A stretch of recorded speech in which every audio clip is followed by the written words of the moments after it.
Bismillahirrahmanirrahim. In the line of short videos on crash course, our second topic is Uae Israel Deal, its impact on Muslim Ummah as well as on Pakistan. Uae Israel Deal was signed on August 13, 2020. UAE is the third Arab state to sign peace accord with Israel.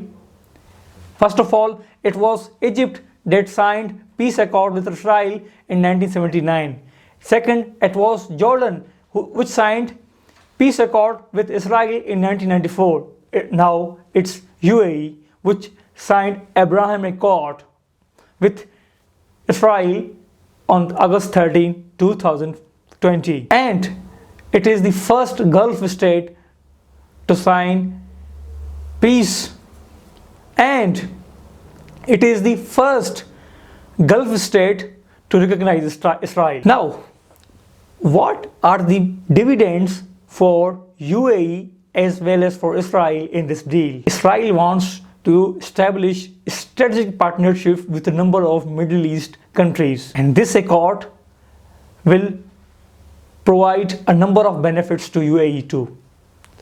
Number one is communication. So they have now established direct communication between these two countries. Number two, defense cooperation, security, intelligence sharing.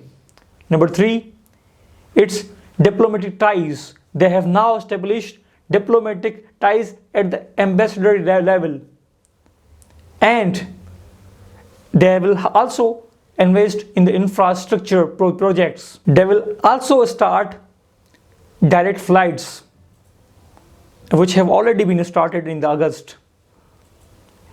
UAE has now come in the US Good Boys list, and US has also transferred its advanced military aircraft to UAE now. And lastly, this Abraham Accord has helped UAE to regain and recover its image due to its involvement in the Yemen war. Now, what are the implications of this deal on the Muslim Ummah as well as on the Palestinian cause? Palestinians are of the view that it is betrayal. They have stabbed us in the back.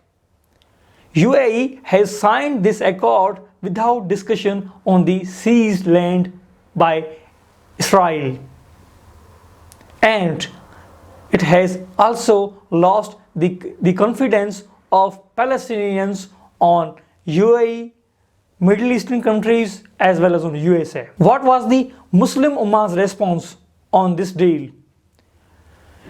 Turkey, Malaysia, Indonesia, Iran, Pakistan condemned this deal because they are of the view that two-state solution is a must, and UAE has recognized Israel without discussion on the two-state solution.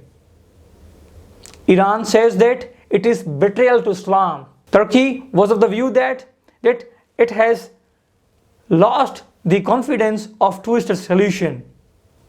But some states like Egypt, Morocco and Oman recognized the deal. Now let's come to the implications on Pakistan. It has three most important implications. Number first, it has necessitated Pakistan's response on this deal. So Pakistan's response was clear that it will not recognize Israel until there is two-state solution. And number second implication, it has divided Middle East into Gulf versus Riyadh and Turkey versus Abu Dhabi.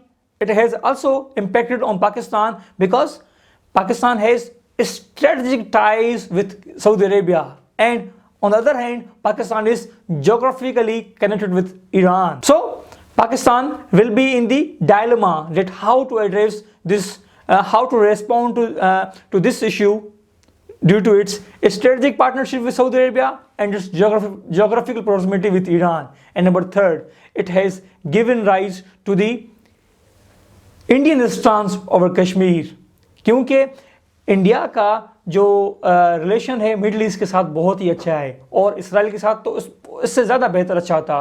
तो एक troika बन गया है and this will impact Kashmir cause. So this was all about our second topic. The third topic will be addressed tomorrow at 6 p.m. Thank you.